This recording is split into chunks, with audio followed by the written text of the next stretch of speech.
कौन जिम्मेदार है इस आगजनी का? कौन जिम्मेदार है इस कत्लेआम का? किसने मस्जिदों को आग लगाई? क्या इसमें पूरे में एफआईआर हुई या खुद मर गए ये सारे लोग? कोई तो जिम्मेदार है। भाजपा के नेता खुलेआम जिम्मेदार हैं, बयानबाजी जिम्मेदार हैं, इनके नेता जिम्मेदार हैं। ये सारा का सारा षड्यंत्र, सारा का सारा आगजनी दिल्ली में कत्लेआम भाजपाई गुंडों ने कराया। पुलिस इनके साथ थी, इनको पुलिस सपोर्ट दे रही थी, पुलिस गोलियां चला रही थी, इनके हाथ में पिस्टल थे, गोलियां थी। जिस दिन ये संडे को जहां शुरुआत हुई कपिल मिश्रा वहां पहुंचे, उस वक्त वे उस जगह के डीसीपी उनके साथ मौजूद थे। उनको वो सपोर्ट कर रहे थे। पत्थर लाकर दिए उन्होंने, पुलिस वालों के हाथ में पत्थर देखे गए। 2002 में गुजरात के अंदर दंगा हुआ था, 1984 में दिल्ली के अंदर दंगा हुआ।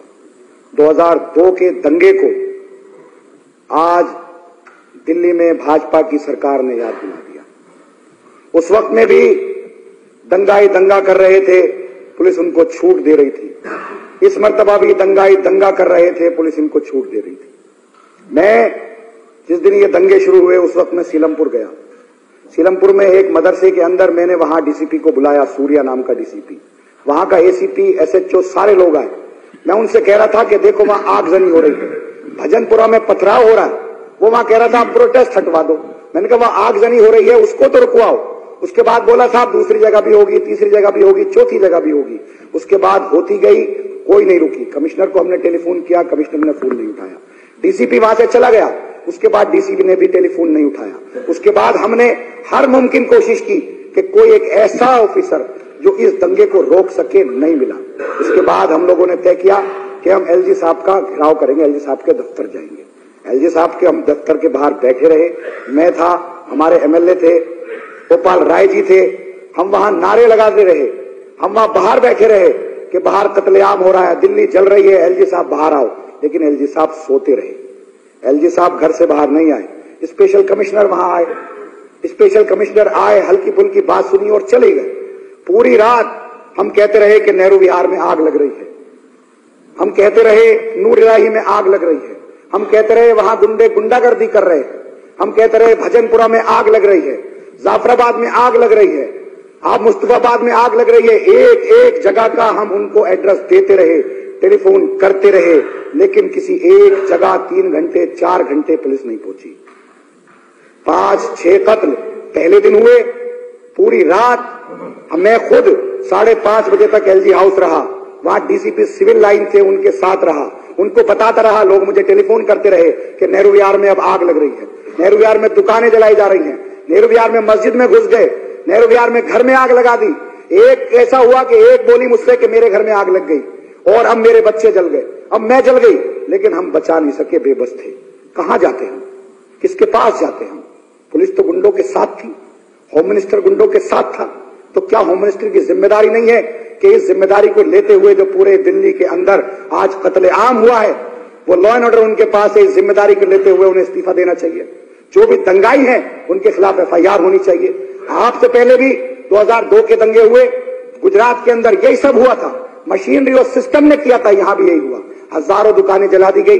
इन्हीं के एक मुख्यमंत्री उत्तर प्रदेश के अंदर हैं, आदित्य योगीनाथ, वो कहते हैं कि दंगाइयों से आप उनकी संपत्ति जब्त करके वसूल करो। यहां पर हजारों दुकानें जली, हजारों दुकानें, अरबों खरबों रुपए का नुकसान हुआ, इनकी भरपाई कौन करेगा? इनका क्या कसूर है? क्या ये बीजेपी को वोट नहीं देते, इनका ये कसूर है?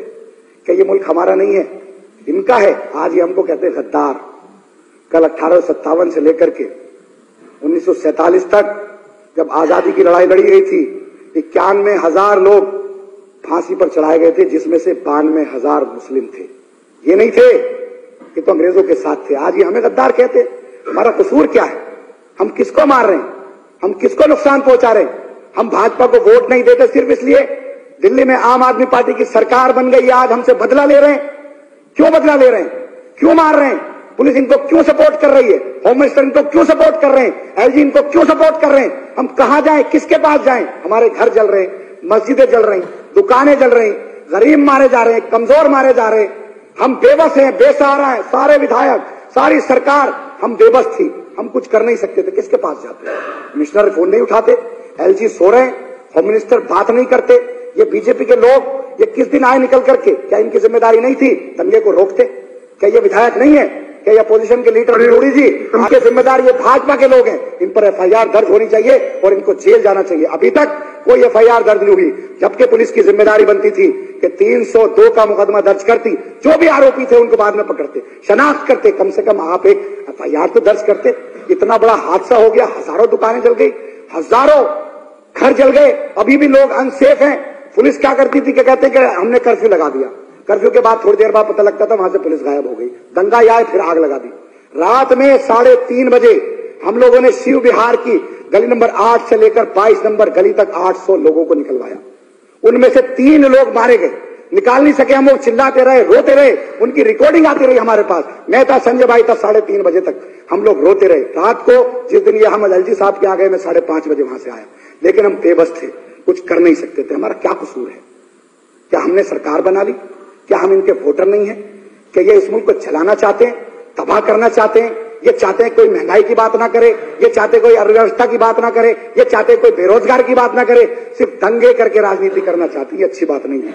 मैं कहना चाहूंगा कि होम मिनिस्टर को अपनी जिम्मेदारी निभाते हुए इस पद से इस्तीफा देना चाहिए। वो इसके लायक नहीं है कि 1 मिनट भी वो दिन जो हिंदुस्तान के होम मिनिस्टर रहे, उनकी जिम्मेदारी है। और एलजी को भी, एलजी भी जिम्मेदार है कि एलजी कमिश्नर को हटाए और फिर खुद इस्तीफा दे। तो सही बीजेपी के एक आदमी ने अभी तक बयान नहीं दिया कि गलत हुआ, और जिन लोगों ने गलत किया उसके खिलाफ कार्रवाई होनी चाहिए। शुक्रिया। इन्हीं बातों के साथ मैं अपनी बात को खत्म करता हूं और मैं चाहूंगा कि दिल्ली पुलिस कमिश्नर को हाउस के अंदर बुलाया जाए और उससे पूछा जाए कि भाई आप किसी का टेलीफोन क्यों नहीं उठा रहे थे, किसके इशारे पर आपने काम किया, क्यों दंगाइयों को आपने छूट दी, क्यों कत्ल करने वालों को आपने छूट दी। शुक्रिया। इन्हीं बातों के साथ अपनी बात खत्म करें।